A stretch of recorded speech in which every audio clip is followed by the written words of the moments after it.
ਸਤਨਾਮ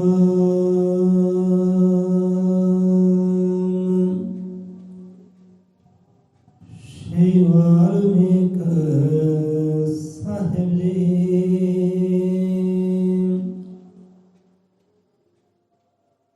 ਅਜ਼ਰ ਮਤ੍ਰਿਕਾਦਰਸ਼ੀ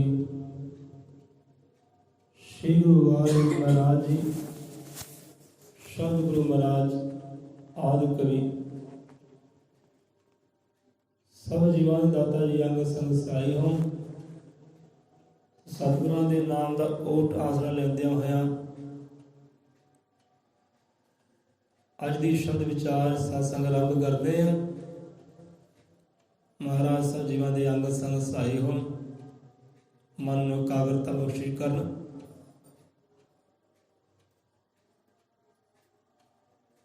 ਅੱਜ ਦਾ ਸ਼ਬਦ ਪਹਿਲਾਂ ਹੀ ਆਪਾਂ ਸ਼ਾਇਦ ਵਿਚਾਰ ਚੁੱਕੇ ਹਾਂ। ਸਤਿਗੁਰੂ ਕਬੀਰਦਾਸ ਮਹਾਰਾਜ, ਉਹਨਾਂ ਦਾ ਸ਼ਬਦ ਹੈ, ਅਪਾਰ ਬ੍ਰਹਮ ਪਰਮੇਸ਼ਰ ਦਾ ਬਖਸ਼ਿਆ ਗਿਆਨ ਹੈ,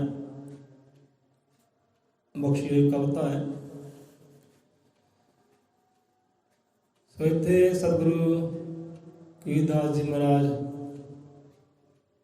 ਫਰਮਾਉਂਦੇ ਨੇ, ਸਮਝਾਉਂਦੇ ਨੇ, ਕਬੀਰ ਸਵਰਗ ਸੰਸਾਰ ਸੁਖ ਧਰੀਏ। ਕਬੀਰ ਸਵਰਗ ਸੰਸਾਰ ਸੁਖ ਧਰੀਏ। ਤੁਲਾ ਇੱਕ ਅੰਗ, ਤੁਲਾ ਇੱਕ ਅੰਗ। ਤੁਲਾ ਕਹਿੰਦੇ ਆ ਭਾਈ ਤਕੜੀ ਨੂੰ ਨਾ, ਤਰਾਜੂ ਨੂੰ। ਹੁਣ ਗੱਲ ਸੁੱਖ ਦੀ ਉੱਤੇ ਆਈ ਹੈ। ਕਬੀਰ ਸਵਰਗ ਸੰਸਾਰ ਸੁਖ ਧਰੀਏ, ਤੁਲਾ ਇੱਕ ਅੰਗ। ਕਹਿੰਦੇ ਇੱਕ ਅੰਗ ਦੇ ਵਿੱਚ ਨਾ, ਜਿਹਨੂੰ ਸਵਰਗ ਕਹਿੰਦੇ ਆ, ਜੰਨਤ ਕਹਿੰਦੇ ਆ। ਇਹ ਜੰਨਤ ਦੇ ਵੀ ਆਪਣੇ ਸੁੱਖ ਹੈ, ਸਵਰਗ ਦੇ ਵੀ ਆਪਣੇ ਸੁੱਖ ਹੈ। ਤੇ ਸੁੱਖ ਸੰਸਾਰ ਦੇ ਅੰਦਰ ਵੀ ਹੈ। ਸੰਸਾਰ ਦੇ ਸੁੱਖ ਹੈ ਕਿ ਨਹੀਂ ਹੈ ਭਾਈ? ਸੰਸਾਰ ਦੇ ਸੁੱਖ ਹੈਗੇ ਕਿ ਨਹੀਂ ਹੈਗੇ? ਹੈਗੇ ਹੈ ਨਾ ਸੁੱਖ ਸੰਸਾਰ ਦੇ ਅੰਦਰ। ਕਈ ਕਹਿੰਦੇ ਨਹੀਂ ਭਾਈ, ਸੰਸਾਰ ਦੇ ਅੰਦਰ ਦੁੱਖ ਬਹੁਤ ਹੈ। ਕਲਯੁਗ ਹੈ ਭਾਈ, ਦੁਨੀਆ ਇੱਦਾਂ ਦੀ, ਦੁਨੀਆ ਇੱਦਾਂ ਦੀ, ਬਹੁਤ ਦੁਖੀ ਆ, ਬਹੁਤ ਦੁੱਖ, ਬਹੁਤ ਦੁੱਖ, ਬਹੁਤ ਦੁੱਖ। ਸੰਸਾਰ ਦੇ ਅੰਦਰ ਸੁੱਖ ਬਹੁਤ ਹੈ, ਬਹੁਤ ਸੁੱਖ ਹੈ। ਜੇ ਦੁੱਖ ਆ ਨਾ ਤਾਂ ਸੁੱਖ ਵੀ ਹੈ। ਜਿਹੜਾ ਦੁਖੀ ਬੰਦਾ ਹੈ, ਉਹਨੂੰ ਦੁੱਖ ਨਜ਼ਰ ਆਉਂਦੇ ਆ, ਸੁਖੀਆਂ ਨੂੰ ਸੁੱਖ ਨਜ਼ਰ ਆਉਂਦੇ ਆ। ਸੁੱਖ ਹੈ ਸੰਸਾਰ ਦੇ ਅੰਦਰ, ਬਹੁਤ ਹੈ, ਬੇਗਿਣਤੀ ਹੈ। ਏਦਾਂ ਲਾ ਲਓ ਜਿੱਦਾਂ ਇੱਕ ਗੁਲਾਬ ਦਾ ਬੂਟਾ ਹੈ, ਗੁਲਾਬ ਦਾ ਫੁੱਲ ਹੈ। ਹੁਣ ਫੁੱਲ ਜਿਹੜੇ ਘੱਟ ਹੁੰਦੇ ਆ ਤੇ ਕੰਢੇ ਕਿੰਨੇ ਹੁੰਦੇ ਆ? ਕੰਢੇ ਫੁੱਲਾਂ ਨਾਲੋਂ ਜ਼ਿਆਦਾ ਹੁੰਦੇ ਆ ਤੇ ਆਉਂਦੇ ਹੀ ਪਹਿਲਾਂ। ਨਹੀਂ ਤਾਂ ਬਾਹਰ ਬੂਟਾ ਪਿਆ ਹੈ ਗੁਰੂ ਦੀ ਦਰਗਾਹ ਦੇ ਅੰਦਰ, ਗੁਲਾਬ ਦਾ ਲੱਗਾ ਗਮਲੇ ਅੰਦਰ, ਅਜੇ ਇੱਕ ਨੂੰ ਫੁੱਲ ਨਹੀਂ ਆਇਆ, ਕੋਈ ਕਲੀ ਨਹੀਂ ਆਈ, ਪਰ ਕੰਢੇ ਬੇਗਿਣਤੀ ਹੈ, ਪਹਿਲਾਂ ਆਏ ਆ। ਹੁਣ ਦੇਖੋ, ਕੋਈ ਬੱਚਾ ਜਨਮ ਲੈਂਦਾ ਹੈ ਨਾ, ਦੁੱਖ ਪਹਿਲਾਂ ਆਉਂਦਾ ਹੈ ਮਾਂ ਨੂੰ, ਪੀੜਾ ਪਹਿਲਾਂ ਸਹਿਣੇ ਪੈਂਦੀ ਹੈ ਤੇ ਖੁਸ਼ੀ ਬਾਅਦ ਦੇ ਵਿੱਚ। ਇੱਦਾਂ ਸੰਸਾਰ ਦੇ ਅੰਦਰ ਜੇ ਬੰਦਾ ਕਹਿੰਦਾ ਦੁੱਖ ਹੈ, ਦੁੱਖ ਚਲ ਦੁੱਖ ਵੀ ਹੈ ਤੇ ਸੁੱਖ ਵੀ ਹੈ। ਜੇ ਗੁਲਾਬ ਦਾ ਬੂਟਾ ਹੈ ਤੇ ਬੇਗਿਣਤੀ ਕਹਿੰਦੇ ਉਹਦੇ ਨਾਲ ਕੰਢੇ ਹੈ, ਉਹਨਾਂ ਕੰਢਿਆਂ ਵਿੱਚ ਇੱਕ ਮਹਿਕਦਾ ਹੋਇਆ, ਖੁਸ਼ੀਆਂ ਨਾਲ ਭਰਿਆ ਹੋਇਆ, ਆਨੰਦ ਨਾਲ ਭਰਿਆ ਹੋਇਆ ਇੱਕ ਗੁਲਾਬ ਦਾ ਫੁੱਲ ਵੀ ਹੈ, ਨਾਲ ਹੀ ਹੈ ਨਾ। ਕੰਢੇ ਕੀ ਹੈ? ਕੰਢੇ ਪੀੜਾ ਹੈ, ਕੰਢੇ ਦੁੱਖ ਹੈ, ਤੇ ਗੁਲਾਬ ਦਾ ਫੁੱਲ ਆਨੰਦ ਹੈ, ਸੁੱਖ ਹੈ, ਵਿੱਚ ਹੀ ਹੈ। ਸੋ ਇੱਥੇ ਸਤਿਗੁਰੂ ਕਬੀਰਦਾਸ ਕੀ ਸਮਝਾਉਂਦੇ ਨੇ, ਉਹ ਸਮਝਣ ਦਾ ਯਤਨ ਕਰੀਏ ਤੇ ਵਾਰੇ ਨਿਆਰੇ ਹੋ ਜਾਣਗੇ ਭਾਈ। ਬੰਦਾ, ਹਰ ਕੋਈ ਬੰਦਾ ਨਾ ਸੁੱਖ ਭਾਲਦਾ, ਸੁੱਖ ਭਾਲਦਾ, ਸੁੱਖ ਭਾਲਦਾ, ਸੁੱਖ ਭਾਲਦਾ ਕਿ ਸੁਖੀ ਹੋਵਾਂ ਬਸ। ਦੁੱਖ ਤਾਂ ਮੇਰੇ ਕੋਲ ਖੜੇ ਹੀ ਨਾ। ਮੇਰੇ ਘਰ ਦੇ ਅੰਦਰ, ਮਨ ਦੇ ਅੰਦਰ, ਜੀਆਂ ਅੰਦਰ ਦੁੱਖ ਤਾਂ ਹੋਵੇ ਹੀ ਨਾ, ਪੀੜਾ ਤਾਂ ਹੋਵੇ ਹੀ ਨਾ, ਇਹ ਮੁਸ਼ਕਿਲਾਂ ਆਪਣਾ ਹੋਵੇ ਹੀ ਨਾ। ਹਰ ਕੋਈ ਸੁੱਖ ਭਾਲਦਾ ਹੈ। ਹੁਣ ਕਹਿੰਦੇ ਭਾਈ, ਹੁਣ ਸਵਰਗ ਦਾ ਜ਼ਿਕਰ ਕਰੀਏ। ਸਵਰਗ ਜੰਨਤ ਇਸਲਾਮ ਦੇ ਬਾਈਬਲ ਵਿੱਚ ਵੀ, ਕੁਰਾਨ ਵਿੱਚ ਵੀ ਆਉਂਦਾ ਹੈ। ਉੱਥੇ ਜੰਨਤ ਕਿਹਾ ਹੈ, ਜਾਂ ਬਾਈਬਲ ਵਿੱਚ ਵੀ ਸਵਰਗ ਕਿਹਾ ਹੈ। ਗੁਰੂਆਂ ਬਾਣੀ ਅੰਦਰ ਵੀ ਸਵਰਗ ਆਇਆ ਹੈ। ਪਰ ਗੁਰੂਆਂ ਨੇ ਕਿਹੜੇ ਸਮਝਾਉਣ ਦੇ ਯਤਨ ਕੀਤੇ ਹੈ। ਹੁਣ ਜੇ ਸਵਰਗ ਦੀ ਗੱਲ ਕਰੀਏ, ਸਵਰਗ ਦੇਖਿਆ ਕਹਿੰਦੇ ਭਾਈ, ਜਦ ਬੰਦਾ ਗਵਾਹ ਹੋਵੇ ਕਿ ਲੈ ਵੀ ਮੈਂ ਸਵਰਗ ਦੇਖਿਆ, ਮੈਂ ਪਹੁੰਚਿਆ ਸਵਰਗ, ਮੈਂ ਸਵਰਗ ਤੋਂ ਹੋ ਕੇ ਆਇਆ, ਆਹ ਸਵਰਗ ਦੇ ਦੁੱਖ ਹੈ, ਆਹ ਸਵਰਗ ਦੇ ਸੁੱਖ ਹੈ,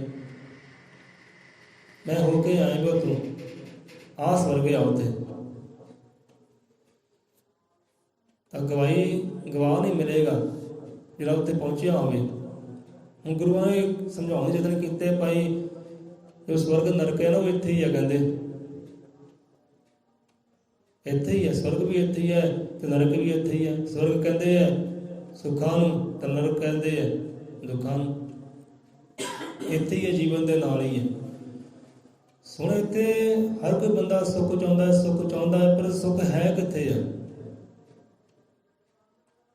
ਬੰਦਾ ਕਹਿੰਦਾ ਮੇਰਾ ਚੰਗਾ ਬਿਜ਼ਨਸ ਹੋਵੇ, ਨੌਕਰੀ ਹੋਵੇ, ਚੰਗੀ ਤਨਖਾਹ ਹੋਵੇ, ਧੰਦਾ ਹੋਵੇ, ਤੇ ਖੁਸ਼ੀਆਂ ਹੀ ਖੁਸ਼ੀਆਂ।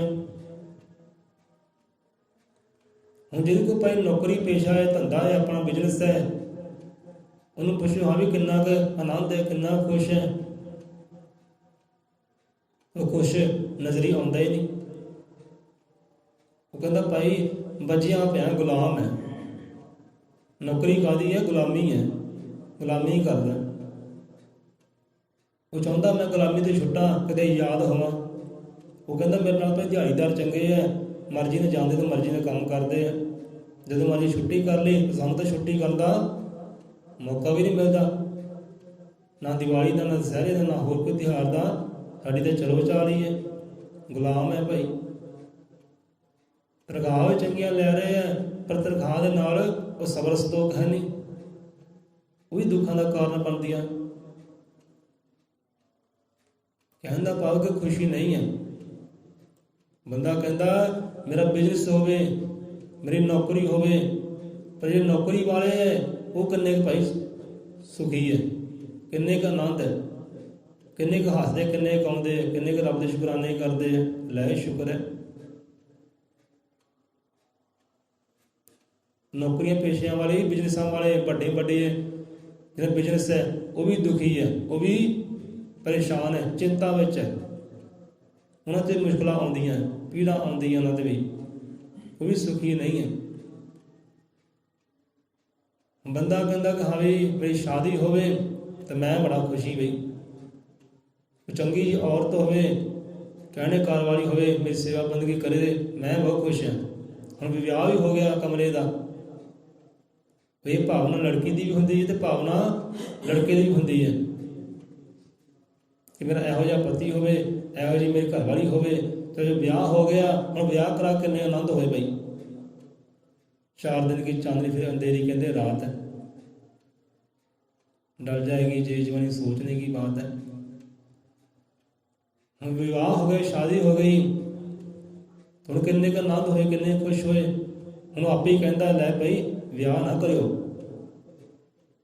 ਇਹ ਤਾਂ ਇੱਦਾਂ ਹੀ ਸਹੀ ਹੈ, ਕੁਆਰੇ ਸਹੀ, ਯਾਦੀ ਸਹੀ ਹੈ, ਇਹ ਤਾਂ ਬੱਝ ਗਏ ਭਾਈ। ਦੂਜੇ ਨੂੰ ਕਹਿੰਦਾ ਭਾਈ ਵਿਆਹ ਨਾ ਕਰੀ। ਅੱਛਾ ਜੀ ਠੀਕ ਹੈ। ਦੁੱਖ ਬਹੁਤ ਹੈ, ਜ਼ਿੰਮੇਵਾਰੀਆਂ ਬਹੁਤ ਹੈ ਭਾਈ। ਹੁਣ ਕਹਿਣ ਦਾ ਭਾਵ ਕਿ ਉੱਥੇ ਹੀ ਬੰਦਾ ਖੁਸ਼ ਨਹੀਂ ਹੈ, ਆਨੰਦ ਨਹੀਂ ਹੈ। ਹੁਣ ਸ਼ਾਦੀ ਹੋ ਗਈ, ਸਾਲ ਹੋ ਗਏ, 2 ਸਾਲ ਹੋ ਗਏ, ਹੁਣ ਘਰ 'ਚ ਕੋਈ ਬਾਲ ਨਹੀਂ ਹੈ, ਸੰਸਾਰ ਦੀ ਰਚਨਾ ਨਹੀਂ ਹੈ, ਬੰਦਾ ਫੇਰ ਦੁਖੀ, ਫੇਰ ਪਰੇਸ਼ਾਨ। ਕਹਿੰਦਾ ਹੈ ਪਰਮਾਤਮਾ ਧੀ ਹੋ ਜਾਏ, ਪੁੱਤਰ ਹੋ ਜਾਏ, ਮੈਂ ਖੁਸ਼ ਹਾਂ, ਮੈਂ ਆਨੰਦ ਹੈ। ਹੁਣ ਜਿਹਨਾਂ ਦੇ 4 ਪੁੱਤਰ ਹੈ, 3 ਪੁੱਤਰ ਹੈ, 2 ਪੁੱਤਰ ਹੈ, ਉਹ ਕਿੰਨੇ ਕੁ ਆਨੰਦ ਹੈ ਭਾਈ, ਕਿੰਨੇ ਕੁ ਖੁਸ਼ ਹੈ। ਜਿਹਨਾਂ ਦੀ ਧੀਆਂ ਹੈ, ਧੀਆਂ ਵੀ ਹੈ, ਪੁੱਤਰ ਵੀ ਹੈ, ਉਹਨਾਂ ਨੂੰ ਪੁੱਛਿਆ ਜਾਵੇ ਹਾਂ ਕਿੰਨੇ ਆਨੰਦ ਹੈ, ਕਿੰਨੇ ਖੁਸ਼ ਹੈ। ਕਾਹਦੇ ਖੁਸ਼ੀ ਕਹਿੰਦੇ? ਕੋਈ ਖੁਸ਼ੀ ਨਹੀਂ ਕਹਿੰਦੇ। ਉਹ ਵੀ ਦੁਖੀ ਆ, ਉਹ ਵੀ ਪਰੇਸ਼ਾਨੀ ਚਿੰਤਾ ਵਿੱਚ ਹੈ। ਜੇ ਦੋਤਿਆਂ ਵਾਲੇ ਆ, ਪੋਤਿਆਂ ਵਾਲੇ ਆ, ਉਹ ਵੀ ਕਹਿੰਦੇ ਖੁਸ਼ੀ ਨਹੀਂ ਹੈ। ਕੋਈ ਜ਼ਮੀਨਾਂ ਵਾਲਾ ਹੈ, ਕਹਿੰਦਾ ਮੇਰੀ ਜ਼ਮੀਨ ਹੋਵੇ ਭਾਈ, ਚਾਹੇ ਮੇਰੀ ਧੀ ਆ ਪੁੱਤਰ ਹੈ, ਪਰ ਮੇਰੀ ਜ਼ਮੀਨ ਨਹੀਂ ਹੈ, ਧਨ ਦੌਲਤਾਂ ਨਹੀਂ ਹੈ, ਤਾਂ ਮੈਂ ਦੁਖੀ। ਹੁਣ ਜ਼ਮੀਨਾਂ ਵੀ ਆ ਗਈਆਂ, ਕਿੱਲਿਆਂ ਦਾ ਹੋ ਗਿਆ ਮਾਲਕ, ਤੇ ਆਨੰਦ ਆ ਗਿਆ, ਸੁੱਖ ਆ ਗਿਆ, ਫਿਰ ਵੀ ਚਿੰਤਾ, ਫਿਰ ਵੀ ਪਰੇਸ਼ਾਨੀ, ਫਿਰ ਵੀ ਦੁਖੀ। ਇਹਦਾ ਧੀਆਂ ਹੈ, ਪੁੱਤਰ ਹੈ, ਘਰ ਹੈ, ਜੀਆਂ ਵਾਲਾ ਹੈ, ਧਨ ਦੀ ਕਮੀ ਹੈ। ਚਲੋ ਮਿਹਨਤ ਕੀਤੀ, ਮੁਸ਼ੱਕਤ ਕੀਤੀ, ਚਲੋ ਧਨ ਵੀ ਆ ਗਿਆ, ਤਜੋਰੀਆਂ ਭਰ ਲਈਆਂ, ਹੁਣ ਧਨ ਵੀ ਆ ਗਿਆ, ਤੇ ਕੀ ਆਨੰਦ ਆ ਗਿਆ, ਨਾਲ ਸੁੱਖ ਆ ਗਿਆ, ਤੇ ਸੁਖੀ ਫੇਰ ਵੀ ਹੈ ਨਹੀਂ। ਧੀਆਂ ਵੀ ਹੋ ਗਏ, ਪੁੱਤਰ ਵੀ ਹੋ ਗਏ, ਪਰਿਵਾਰ ਵੀ ਹੋ ਗਿਆ, ਧਨ ਵੀ ਆ ਗਿਆ, ਜ਼ਮੀਨਾਂ ਵੀ ਹੋ ਗਿਆ, ਸੁਖੀ ਫੇਰ ਵੀ ਹੈ ਨਹੀਂ। ਹੁਣ ਇੱਥੇ ਸਤਿਗੁਰੂ ਕਬੀਰਦਾਸ ਸਮਝਾਉਂਦੇ ਕਿ ਭਾਈ ਸੁੱਖ ਹੈ ਕਿੱਥੇ ਹੈ। ਇਹ ਬਾਣੀ ਅੰਦਰ ਇੱਕ ਆਉਂਦਾ ਨਾ ਕਿ ਸੁੱਖ ਨਹੀਂ ਬਹੁਤਾ ਧਨ ਖਾਟੇ, ਇਹ ਵੀ ਸ਼ਬਦ ਸਾਂਝਾ ਕੀਤਾ ਹੈ ਕਿ ਸੁੱਖ ਨਹੀਂ ਬਹੁਤਾ ਧਨ ਖਾਟੇ, ਸੁੱਖ ਨਹੀਂ ਬਹੁਤ ਦੇਸ਼ ਕਮਾਤੇ, ਸੁੱਖ ਨਹੀਂ ਭੇਖੇ ਨਿਰਤ ਨਾਟੇ। ਕਹਿੰਦੇ ਸੁੱਖ ਨਹੀਂ ਹੈ, ਬਹੁਤਾ ਧਨ ਇਕੱਠਾ ਕਰ ਲੈ ਤਾਂ ਵੀ ਸੁੱਖ ਨਹੀਂ ਹੈ, ਆਨੰਦ ਨਹੀਂ ਹੈ। ਬਹੁਤਾ ਦੇਸ਼ ਕਮਾ ਲੈ, ਦੇਸ਼ਾਂ ਦਾ ਰਾਜਾ ਬਣ ਜਾ, ਮਹਾਰਾਜਾ ਬਣ ਜਾ, ਦੇਸ਼ਾਂ ਦੀ ਸੈਰ ਕਥਾ ਕਰ, ਮਹਾਰਾਜਾ ਬਣ ਕੇ, ਰਾਜਾ ਬਣ ਕੇ, ਪਰ ਸੁੱਖ ਰਾਜਾ ਬਣ ਕੇ ਵੀ ਹੈ ਨਹੀਂ, ਦੇਸ਼ਾਂ ਦਾ ਮਹਾਰਾਜਾ ਬਣ ਕੇ ਵੀ ਹੈ, ਨਵਾਬ ਬਣ ਕੇ ਵੀ ਹੈ ਨਹੀਂ। ਸੁੱਖ ਨਹੀਂ ਬਹੁਤਾ ਧਨ ਖਾਟੇ, ਸੁੱਖ ਨਹੀਂ ਬਹੁਤ ਦੇਸ਼ ਕਮਾਤੇ। ਦੇਸ਼ਾਂ ਦੀ ਯਾਤਰਾ ਵੀ ਕਰ ਲਈ, ਰਾਜਾ ਮਹਾਰਾਜਾ ਹੀ ਬਣ ਗਿਆ, ਤੇ ਸੁੱਖ ਇਹ ਵੀ ਹੈ ਨਹੀਂ। ਸੁੱਖ ਨਹੀਂ ਭੇਖੇ ਨਿਰਤ ਨਾਟੇ। ਕਹਿੰਦਾ ਮੈਂ ਨੱਚ ਲਵਾਂ, ਗਾ ਲਵਾਂ, ਮੈਂ ਖੁਸ਼ ਹਾਂ, ਮੈਂ ਆਨੰਦ ਹੈ। ਹੁਣ ਨੱਚ ਵੀ ਲਿਆ, ਗਾ ਵੀ ਲਿਆ, ਫਿਰ ਪਰੇਸ਼ਾਨ, ਫਿਰ ਚਿੰਤਾ ਵਿੱਚ, ਫਿਰ ਦੁਖੀ। ਲੈ ਵੀ ਆਹ ਫਿਲਮ ਦੇਖੀਏ, ਆਹ ਸੀਰੀਅਲ ਵੇਖ ਰਹੀਏ ਕਮੇਡੀ ਵਾਲਾ, ਅਸੀਂ ਆ ਜਾਏਗੀ ਖੁਸ਼ ਹੋ ਜਾਵਾਂਗੇ। ਉਹ ਕਮੇਡੀ ਵਾਲਾ ਸੀਰੀਅਲ ਵੀ ਦੇਖ ਲਿਆ, ਉਹ ਫਿਲਮ ਵੀ ਦੇਖ ਲਈ, ਜਿੰਨਾ ਚਿਰ ਫਿਲਮ ਚੱਲਦੀ ਸੀ, ਨਾਟਕ ਚੱਲਦਾ ਸੀ, ਖੁਸ਼ ਸੀ। ਹੁਣ ਫਿਲਮ ਖਤਮ ਹੋਈ, ਫਿਰ ਦੁਖੀ, ਫਿਰ ਪਰੇਸ਼ਾਨ। ਕਹਿੰਦੇ ਸੁੱਖ ਇੱਥੇ ਵੀ ਹੈ ਨਹੀਂ। ਬੰਦਾ ਅਰਦਾਸਾਂ ਕਰਦਾ ਕਿ ਮੇਰਾ ਬਾਹਰ ਵੀਜ਼ਾ ਲੱਗ ਜਾਏ ਭਾਈ, ਮੈਂ ਬੜਾ ਆਨੰਦ। ਹੁਣ ਵੀਜ਼ਾ ਵੀ ਲੱਗ ਗਿਆ, ਪ੍ਰਦੇਸ਼ ਵੀ ਚਲਾ ਗਿਆ, ਉੱਧਰ ਬੈਠਾ ਫਿਰ ਝੂਰੀ ਜਾਂਦਾ, ਬੇਟਾ ਫਿਰ ਝੂਰੀ ਜਾਂਦਾ, ਧਿਆਨ ਫਿਰ ਪਿੱਛੇ ਹੈ, ਜੀਆਂ ਵੱਲ, ਦੇਸ਼ ਦੇ ਵੱਲ, ਸੁੱਖ ਫੇਰ ਵੀ ਹੈ ਨਹੀਂ। ਚਲੋ ਪਰਮਾਤਮਾ ਅਰਦਾਸ ਕੀਤੀ, ਜੀਆਂ ਨਾਲ ਮੇਲ ਮਿਲਾਪ ਹੋ ਜਾਏ, ਮੇਲ ਮਿਲਾਪ ਵੀ ਹੋ ਗਿਆ, 4 ਦਿਨ ਹੱਸੀ ਖੇਡੇ, ਫਿਰ ਦੁਖੀ, ਫਿਰ ਪਰੇਸ਼ਾਨ। ਹੁਣ ਸਤਿਗੁਰਾਂ ਦੇ ਵਿਚਾਰ ਤੇ ਆਉਂਦੇ, ਸਤਿਗੁਰੂ ਮਹਾਰਾਜ ਕੀ ਸਮਝਾਉਂਦੇ, ਕਿੱਥੇ ਆ ਸੁੱਖੇ ਭਾਈ। ਕਹਿੰਦੇ ਕਬੀਰ ਸਵਰਗ ਸੰਸਾਰ ਸੁੱਖ ਤਰੀਏ ਤੁਲਾ ਇੱਕ ਅੰਗ। ਕਹਿੰਦੇ ਇੱਕ ਤਰਾਜੂ ਲੈ ਲਓ, ਤਕੜੀ ਲੈ ਲਓ, ਤਕੜੀ ਦੇ ਇੱਕ ਪੱਲੇ ਵਿੱਚ ਨਾ, ਜਿਹਨੂੰ ਸਵਰਗ ਕਹਿੰਦੇ, ਜੰਨਤ ਕਹਿੰਦੇ ਸਵਰਗ ਦੀ ਆਪਣੀ ਸੁੱਖ ਹੈ, ਠੀਕ ਹੈ। ਕਹਿੰਦੇ ਸਵਰਗ ਕਹਿੰਦੇ ਹੋਏਗਾ, ਜੰਨਤ ਹੋਏਗੀ। ਹੁਣ ਜੰਨਤ ਦੇ ਸੁੱਖ ਲੈ ਲਓ, ਸਵਰਗ ਦੇ ਸੁੱਖ ਲੈ ਲਓ, ਤੇ ਤਕੜੀ ਦੇ ਪੱਲੇ 'ਚ ਪਾ ਦਿਓ ਕਿ ਸੰਸਾਰ ਦੇ ਜਿੰਨੇ ਸੁੱਖ ਹੈ, ਸੰਸਾਰ ਦੇ ਸੁੱਖ ਬਹੁਤ ਹੈ। ਧੀਆਂ ਪੁੱਤਰਾਂ ਦੇ ਆਪਣੇ ਸੁੱਖ ਹੈ, ਜ਼ਮੀਨਾਂ ਦੇ ਆਪਣੇ ਸੁੱਖ ਹੈ, ਧਨ ਦੇ ਆਪਣੇ ਸੁੱਖ ਹੈ, ਇਹ ਗੰਡੀਆਂ ਬਗਲਾਂ ਦੇ ਆਪਣੇ ਸੁੱਖ ਹੈ, ਚੰਗੇ ਖਾਣ ਦੇ ਪਹਿਨਣ ਦੇ ਆਪਣੇ ਸੁੱਖ ਹੈ, ਬੜੇ ਸੁੱਖ ਹੈ। ਰੁੱਤਾਂ ਬਦਲਦੀਆਂ, ਮੌਸਮ ਬਦਲਦੇ, ਇਹਨਾਂ ਦੇ ਆਪਣੇ ਸੁੱਖ ਹੈ, ਆਪਣੇ ਆਨੰਦ ਹੈ। ਧੁੱਪ ਛਾਂ ਦੇ ਆਪਣੇ ਸੁੱਖ ਆਨੰਦ ਹੈ, ਸੁੱਖ ਬਹੁਤ ਹੈ, ਬੇਗਿਣਤੀ ਹੈ। ਹੁਣ ਕਹਿੰਦੇ ਸੰਸਾਰੀ ਸੁੱਖ ਵੀ, ਸਵਰਗ ਜੰਨਤ ਦੇ ਸੁੱਖ ਦੋਨੇ ਮਿਲਾ ਕੇ ਨਾ ਇੱਕ ਪਲੜੇ 'ਚ ਪਾ ਦਿਓ, ਪਾ ਤੇ ਚਲੋ। ਕਬੀਰ ਸਵਰਗ ਸੰਸਾਰ ਸੁਖ ਤਰੀਏ ਤੁਲਨਾ ਇੱਕ ਅੰਗ, ਤੁਲਨਾ ਤਾਹੀਂ ਸਗਲ ਮਿਲ। ਇਹ ਤੁਲਨਾ ਤਾਹੀਂ ਸਗਲ ਮਿਲ। ਇਸ ਸੰਸਾਰ ਦੇ ਸੁੱਖ ਵੀ, ਉਹ ਸਵਰਗ ਜੰਨਤ ਦੇ ਸੁੱਖ ਵੀ, ਦੋਨੇ ਕਹਿੰਦੇ ਮਿਲਾ ਦਿਓ, ਪਰ ਫਿਰ ਵੀ ਉਹ ਚੀਜ਼ ਦੀ ਨਾ, ਉਹ ਆਨੰਦ ਦੀ ਇਹ ਬਰਾਬਰੀ ਨਹੀਂ ਕਰ ਸਕਦੇ। ਤੁਸ਼ ਮਾਤਰ ਹੈ, ਕਣ ਮਾਤਰ ਹੈ, ਬਰਾਬਰੀ ਹੈ ਨਹੀਂ। ਤੁਲਨਾ ਤਾਹੀਂ ਸਗਲ ਮਿਲ, ਕਿ ਸਾਰੇ ਮਿਲ ਕੇ ਕਹਿੰਦੇ ਇਕੱਠੇ ਹੋ ਜਾਣ। ਸਗਲ ਤੋਂ ਭਾਵ ਸਾਰੇ ਜਿੰਨੇ ਹੀ ਹੈ, ਸੰਸਾਰੀ ਵੀ ਉਹ ਸਵਰਗ ਦੇ ਵੀ, ਜੰਨਤ ਦੇ ਵੀ। ਜਿਹਨੂੰ ਕਹਿੰਦੇ ਆ ਕਿ ਦੇਵਤਿਆਂ ਦੀ ਭਾਈ ਜੰਨਤ ਹੈ, ਫਰਿਸ਼ਤਿਆਂ ਦੀ ਜੰਨਤ ਹੈ, ਉਹ ਸਵਰਗ ਹੈ ਦੇਵਤਿਆਂ ਦਾ। ਉਹ ਸਵਰਗੀ ਸੁੱਖ ਵੀ ਕਹਿੰਦੇ ਇਕੱਠਾ ਕਰ ਲਓ, ਜੋੜ ਲਓ ਤੇ ਪੱਲੇ 'ਚ ਪਾ ਲਓ।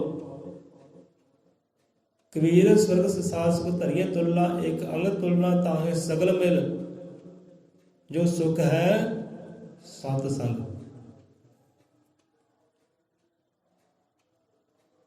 ਕਹਿੰਦੇ ਸਵਰਗ ਦੇ, ਜੰਨਤ ਦੇ, ਸੰਸਾਰ ਦੇ ਜਿੰਨੇ ਵੀ ਸੁੱਖ ਹੈ ਨਾ, ਇੱਕ ਤਰਾਜੂ ਲੈ ਲਓ, ਇੱਕ ਪਲੜੇ 'ਚ ਸੰਸਾਰੀ ਸਵਰਗ ਕਰ ਲਓ, ਉਹ ਸੁੱਖਾਂ ਨੂੰ ਪਾ ਲਓ ਤੇ ਇੱਕ ਪਲੜੇ ਵਿੱਚ ਸਤਸੰਗ ਹੋ ਜਾਏ ਤੇ ਭਾਰੂ ਉੱਤੇ ਕਿਉਂ ਹੈ ਰੱਬੀ ਸਤਸੰਗ।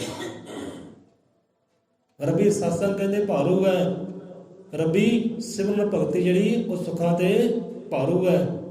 ਇਹ ਸੰਸਾਰੀ ਜਾਂ ਸਵਰਗ ਵਾਲੇ ਸੁੱਖ ਵੀ ਨਾ ਉਹ ਸਤਸੰਗ ਦੀ ਇੱਕ ਪਲ ਜਾਂ ਸਤਸੰਗ ਕਰ ਲੈਂਦੇ ਨਾ, ਉਹਦੀ ਬਰਾਬਰੀ ਨਹੀਂ ਕਰ ਸਕਦੇ। ਸੋ ਅਸਲ ਕਹਿੰਦੇ ਸੁੱਖ, ਅਸਲ ਆਨੰਦ ਰੱਬੀ ਸਤਸੰਗ ਦੇ ਅੰਦਰ ਹੈ। ਤੇ ਜਿਹਨੇ ਔਰ ਰੱਬੀ शांति जिन्हें महसूस करनी है और रब्बी आनंद जिन्हें महसूस करने हैं, रब्बी परम सुख जिन्हें महसूस करने हैं, तो वो कहते रब्बी सत्संग दे विच आवे। ये बाणी अंदर आंदा ने कि बाहर जग में हो एक पल तो लुटन पूरा साल, कि सत्संग एक ही पल का सुरगन दे दिखा। सुरग तो भाग खुशियां, वो आनंद कहते एक पल का कीता सत्संग भी तुहानूं खुशियां तक पहुँचा सकता है। वो खुशियां मेल मिलाप करा सकता है। जो खुशियां साढ़े अंदर है, बाहर नहीं है, वो खुशियां अंदर है साढ़े। वो अंदरले खुशी तक, अंदरले आनंद तक पहुँचाने वाला एक रब्बी सत्संग है। हुण जिहड़ी खुशी है ही अंदर है तो बंदा भालदा है बाहर, बाहरों किद्दां मिले भाई। बाहरले पदार्थां विचों वो तैनूं नहीं मिलनी, जिन्ने मर्जी इकट्ठे कर ले, जिन्ने मर्जी समेट ले, क्योंकि बाहर तो है ही नहीं। जिन्हें अंदरों प्राप्त कर ली तो वो वास्ते बाहर भी है। जिन्हें अंदरों प्राप्त नहीं की, अंदरली शांति तक, अंदरले आनंद तक नहीं पहुंचा, वो वास्ते ना अंदर तो ना बाहर। जिन्हें अंदरों प्राप्त कर लिया वो वास्ते अंदर भी है तो बाहर भी है। अंदरों भी आनंद तो बाहरों भी वो आनंद ही आनंद। कोई इनू निचोड़ सकता नहीं या खो नहीं सकता, ਉਹਦੇ ਕੋਲ ਚੀਜ਼ ਹੈ आनंद है वो जीव। सो ये समझाਉਂਦਾ ਜਿੱਦਣ ਕੀਤਾ ਭਾਈ ਤੂੰ ਰੱਬੀ ਸਤਸੰਗ ਨਾਲ ਜੁੜ, ਉਹ ਸੱਚ ਨਾਲ ਜੁੜ, ਹੱਕ ਨਾਲ ਜੁੜ, ਭਗਤ ਨਾਲ ਜੁੜ, ਸਿਮਰਨ ਨਾਲ ਜੁੜ। ਕਿਉਂਕਿ ਪਰਮ ਸੁੱਖ ਜਿਹੜਾ ਨਾ ਉੱਥੇ ਆ ਭਾਈ, ਨਾ ਸੰਸਾਰੀ ਪਦਾਰਥਾਂ ਵਿੱਚ ਹੈ, ਨਾ ਉਹ ਸੁੱਖ ਜੰਨਤ ਵਿੱਚ ਹੈ, ਨਾ ਉਹ ਸਵਰਗ ਵਿੱਚ ਹੈ। ਉਹ ਤੁਛ ਮਾਤਰ ਹੈ, ਅੱਜ ਹੈ ਤੇ ਕੱਲ ਨਹੀਂ ਹੈ। ਜਿਹੜਾ ਅੰਦਰ ਸੁੱਖ ਹੈ, ਜਿਹੜਾ ਉਹ ਅੰਦਰਲੇ ਸੁੱਖ ਤੱਕ ਪਹੁੰਚ ਗਿਆ, ਉਹਦੇ ਵਾਸਤੇ ਸਦਾ ਸਦੀਵੀ ਸੁਖੀ ਸੁੱਖ ਹੈ, ਆਨੰਦ ਹੀ ਆਨੰਦ ਹੈ। ਸੋ ਅੰਦਰਲੇ ਸੁੱਖ ਤੱਕ ਤੁਹਾਨੂੰ ਪਹੁੰਚਾਉਣਾ ਹੈ ਸੰਤਾਂ ਦੇ, ਰਹਿਬਰਾਂ ਦੇ, ਉਹ ਰੱਬ ਦੇ ਸਤਸੰਗ ਨੇ। ਸੋ ਸ਼ੁਕਰਾਨੇ ਕਰੋ ਪ੍ਰਮਾਤਮਾ ਦੇ ਜਿਹਨੇ ਸਾਡੇ ਵਰਗੇ ਜੀਵਨ ਨੂੰ ਸਤਸੰਗ ਬਖਸ਼ੇ ਕੀਤਾ ਹੈ। ਉਹ ਆਦਿ ਕਵੀ ਦੇ ਸ਼ੁਕਰਾਨੇ ਕਰੋ ਜਿਹਨੇ ਸਤਸੰਗ ਬਖਸ਼ੇ ਕੀਤਾ ਹੈ, ਸ਼ਬਦ ਬਖਸ਼ੇ ਕੀਤੇ, ਕਵਿਤਾ ਬਖਸ਼ੇ ਕੀਤੀ ਹੈ, ਗਿਆਨ ਬਖਸ਼ੇ ਕੀਤਾ ਹੈ। ਸੋ ਲੱਖ ਸ਼ੁਕਰਾਨਾ ਉਸ ਦਾ ਕੋਟ ਧੰਨਵਾਦ। ਵਾਕਈ ਉਹ ਖੁਸ਼ੀ ਚਾਹੁੰਦਾ, ਆਨੰਦ ਚਾਹੁੰਦਾ, ਰੱਬੀ ਸਤਸੰਗ ਵਿੱਚ ਆਵੇ। ਇੱਥੇ ਕਹਿੰਦੇ ਉਹ ਆਨੰਦ ਹੈ, ਇੱਥੇ ਉਹ ਖੁਸ਼ੀ ਹੈ। ਇਸ ਤੋਂ ਇਲਾਵਾ ਹੋਰ ਕਿਤੇ ਵੀ ਖੁਸ਼ੀ ਨਹੀਂ ਹੈ, ਕਿਤੇ ਵੀ ਆਨੰਦ ਨਹੀਂ ਹੈ। ਇੱਥੇ ਹੈ ਰੱਬੀ ਸੁਖ। कबीर स्वर्ग संसार सुख तरिए तुलना, एक अंग तुलना ताहि सगम, जो सुख है सतसंग। जो उन्होंने सुख पाया, आनंद पाया ना, उन्होंने भी संतां दे सत्संग विचों पाया है। वो सच दे नाल जुड़े है, वो सच दा संग कीता है, अंदरों आनंद होए है। बाहरों भी आनंद, अंदरों भी आनंद। वो खुशी अंदर भी है तो बाहर भी है, क्योंकि आ चीज़ उन्होंने ग्रहण किया है। जे चीज़ को ग्रहण किया है, वो फिर साढ़े वर्ग समझाना भी किया है, भाई आ चीज़ को अंदर लैके आ। हम बाहर भावें देखो रंग तमाशे होंगे, हुण किते नाच गाना होंदा होवे, बंदा उधर दौड़दा है, कि चित्रहार चलदा होवे, नकलां होंदियां होण, बंदा उधर दौड़दा है। ਉਧਰ ਖੁਸ਼ੀਆਂ ਭਾਲਦਾ ਹੈ। ਉਧਰ ਖੁਸ਼ੀਆਂ ਨਹੀਂ ਹੈ। ਜਿੱਧਰ ਸਤਸੰਗ ਹੁੰਦੇ, ਰੱਬ ਦੀ ਸਿਫਤ ਸਲਾਹ ਹੁੰਦੀ ਹੈ, ਉਧਰ ਚੰਦ ਜੀਵ ਹੁੰਦੇ ਆ ਜਿਹੜੇ ਖਿੱਚ ਰੱਖਦੇ ਆ, ਕਿਉਂਕਿ ਉਹ ਖੁਸ਼ੀ ਚਾਹੁੰਦੇ ਆ ਸਦੀਵੀ, ਕਿ ਸਾਨੂੰ ਸਦੀਵੀ ਸੁੱਖ ਚਾਹੀਦਾ, ਸਦੀਵੀ ਗਿਆਨ ਚਾਹੀਦਾ ਹੈ। ਕਿਉਂਕਿ ਜਿਹੜਾ ਸਤਸੰਗ ਵਿੱਚ ਗਿਆਨ ਮਿਲਦਾ ਨਾ, ਉਹ ਗਿਆਨ ਹੀ ਤੁਹਾਡੇ ਅੰਦਰ ਨਾ ਸਾਡੇ ਅੰਦਰ ਉਹ ਸੁੱਖ ਲੈ ਕੇ ਆਉਂਦਾ ਹੈ। ਗਿਆਨ ਹੈ ਗੁਰੂਆਂ ਦਾ, ਪਾਰ ਬ੍ਰਹਮ ਦਾ, ਪਰਮੇਸ਼ਵਰ ਦਾ ਗਿਆਨ ਹੈ। ਉਹ ਗਿਆਨ ਹੀ ਬੰਦੇ ਨੂੰ ਟਿਕਾਉਂਦਾ ਹੈ, ਗਿਆਨ ਹੀ ਆਨੰਦ ਕਰਦਾ, ਨੂਰੋ ਨੂਰ ਕਰ ਦਿੰਦਾ ਹੈ। ਅਤੇ ਉਹ ਗਿਆਨ ਸਾਨੂੰ ਰੱਬੀ ਸਤਸੰਗ ਵਿੱਚੋਂ ਮਿਲਣਾ, ਬਾਹਰੋਂ ਚਿੱਤਰਹਾਰਾਂ ਵਿੱਚੋਂ ਨਹੀਂ ਮਿਲਣਾ, ਜਾਂ ਬਾਹਰਲੇ ਪਦਾਰਥਾਂ ਵਿੱਚੋਂ ਨਹੀਂ ਮਿਲਣਾ। ਬਾਹਰਲੇ ਪਦਾਰਥਾਂ ਵਿੱਚ ਵੀ ਗਿਆਨ ਦੀ ਪ੍ਰਾਪਤੀ ਹੋ ਜਾਂਦੀ ਹੈ, ਪਰ ਪਹਿਲਾਂ ਅੰਦਰੋਂ। ਕਿਉਂਕਿ ਪਹਿਲਾਂ ਹੀ ਆਪਾਂ ਕਿਹਾ ਕਿ ਰੱਬ ਦੀ ਜੋ, ਕਿਉਂਕਿ ਸਾਰੀਆਂ ਚੀਜ਼ਾਂ ਰੱਬ ਨੇ ਬਣਾਈਆਂ ਨਾ, ਜੋ ਵੀ ਇੱਥੇ ਸੰਸਾਰ ਅੰਦਰ ਸਾਰਾ ਰੱਬ ਦਾ ਹੀ ਹੈ। ਇੱਕ ਜੁੱਤੀ ਤੱਕ ਹੈ, ਚਮੜਾ ਤੱਕ ਹੈ, ਉਹ ਵੀ ਰੱਬ ਦਾ ਹੀ ਹੈ। ਇੱਕ ਹੱਡੀ ਤੱਕ ਹੈ, ਮਾਸ ਤੱਕ ਹੈ, ਉਹ ਵੀ ਰੱਬ ਦਾ ਹੀ ਹੈ। ਇੱਕ ਕੱਖ ਤੀਲਾ, ਉਹ ਵੀ ਰੱਬ ਦਾ ਹੀ ਹੈ। ਅਤੇ ਹਰ ਇੱਕ ਤੀਲਾ ਬੰਦੇ ਨੂੰ ਗਿਆਨ ਦਿੰਦਾ ਹੈ, ਪਰ ਗਿਆਨ ਜੇ ਪਹਿਲਾਂ ਅੰਦਰੋਂ ਪ੍ਰਗਟ ਹੋਵੇ ਤਾਂ, ਅਤੇ ਬਾਹਰੋਂ ਵੀ ਤਾਂ ਹੀ ਪ੍ਰਗਟ ਹੁੰਦਾ ਜੇ ਅੰਦਰੋਂ ਪ੍ਰਗਟ ਹੋਵੇ ਤਾਂ। ਬਾਹਰ ਵੀ ਖੁਸ਼ੀ ਹੈ, ਬਾਹਰ ਵੀ ਆਨੰਦ ਹੈ, ਪਰ ਜੇ ਅੰਦਰੋਂ ਪ੍ਰਗਟ ਹੋਵੇ ਤਾਂ ਬਾਹਰ ਨਜ਼ਰ ਆਉਂਦਾ ਹੈ। ਅਤੇ ਜੇ ਅੰਦਰ ਨਹੀਂ, ਉਹਦੇ ਵਾਸਤੇ ਬਾਹਰ ਵੀ ਨਹੀਂ। ਇਹਦਾ ਮੁਰਸ਼ਦ ਤੋਂ ਬਿਨਾਂ ਤੈਨੂੰ ਰੱਬ ਨਹੀਂ ਮਿਲਣਾ, ਨਾ ਤੈਨੂੰ ਨਜ਼ਰ ਆਉਣਾ, ਨਾ ਮਹਿਸੂਸ ਹੋਣਾ ਹੈ। ਮੁਰਸ਼ਦ ਅੰਦਰ ਆਏਗਾ, ਜੀਵਨ ਅੰਦਰ ਤੈਨੂੰ ਮਹਿਸੂਸ ਹੋਏਗਾ। ਅਤੇ ਬਿਨਾਂ ਮੁਰਸ਼ਦ ਤੋਂ ਕਹਿੰਦੇ ਨਾ ਰੱਬ ਅੰਦਰ ਅਤੇ ਨਾ ਰੱਬ ਮੰਦਰ। ਨਾ ਕਦੇ ਉਹ ਅੰਦਰ ਹੈ, ਨਾ ਬਾਹਰ ਹੈ। ਬਿਨਾਂ ਮੁਰਸ਼ਦ ਤੋਂ, ਉਹਦੇ ਗਿਆਨ ਤੋਂ, ਉਹਦੇ ਸੰਗ ਤੋਂ ਬਿਨਾਂ ਨਾ ਅੰਦਰ ਅਤੇ ਨਾ ਮੰਦਰ। ਸੁਭਾਵ ਇੱਥੇ ਰਸਨਾਉਂਦੇ ਵਿਸ਼ਰਾਮ। ਸੋ ਜਿਹੜਾ ਭਾਈ ਸੁੱਖ ਚਾਹੁੰਦਾ, ਆਨੰਦ ਚਾਹੁੰਦਾ ਕਿ ਬਾਕੀ ਮੈਂ ਆਨੰਦ ਚਾਹੁੰਦਾ, ਸੁੱਖ ਚਾਹੁੰਦਾ, ਉਹ ਸੰਤਾਂ ਦੀ ਸੰਗਤ ਕਰੇ, ਉਹ ਸ਼ਬਦਾਂ ਦੀ ਸੰਗਤ ਕਰੇ, ਸ਼ਬਦ ਰੂਪ ਹੋ ਜਾਏ। ਦੁਬਾਰੇ ਨਿਆਰੇ ਹੈ ਭਾਈ, ਸੁੱਖ ਹੀ ਸੁੱਖ ਹੈ, ਆਨੰਦ ਹੀ ਆਨੰਦ ਹੈ। ਜਿਹਨੂੰ ਅਸਲ ਸੁੱਖ ਕਹਿੰਦੇ, ਅਸਲ ਸੱਚ ਕਹਿੰਦੇ ਹੈ, ਆਨੰਦ ਕਹਿੰਦੇ ਹੈ, ਉਹ ਕਹਿੰਦੇ ਸਤਸੰਗ ਦੇ ਅੰਦਰ ਹੈ। ਨਹੀਂ ਤਾਂ ਗੁਰੂਆਂ ਪੀਰਾਂ ਦਾ ਜੀਵਨ ਤਾਂ ਗਵਾਹ ਹੈ ਹੀ ਹੈ ਨਾ। ਜਿੰਨੇ ਗੁਰੂ ਪੀਰ ਰਹਿਬਰ ਹੋਏ ਹੈ, ਉਹ ਗਵਾਹ ਹੀ ਇਸ ਗੱਲ ਦੇ। ਉਹ ਆਨੰਦ ਤੱਕ ਪਹੁੰਚੇ ਹੈ, ਉਹ ਮੰਜ਼ਿਲ ਤੱਕ ਪਹੁੰਚੇ ਹੈ, ਅਤੇ ਹੋਰਨਾਂ ਨੂੰ ਵੀ ਪਹੁੰਚਾਉਣ ਦੀ ਕੋਸ਼ਿਸ਼ ਕੀਤੀ, ਪ੍ਰਯਾਸ ਕੀਤੇ, ਭਾਈ ਤੁਸੀਂ ਵੀ ਪਹੁੰਚੋ, ਆ ਜਾਓ।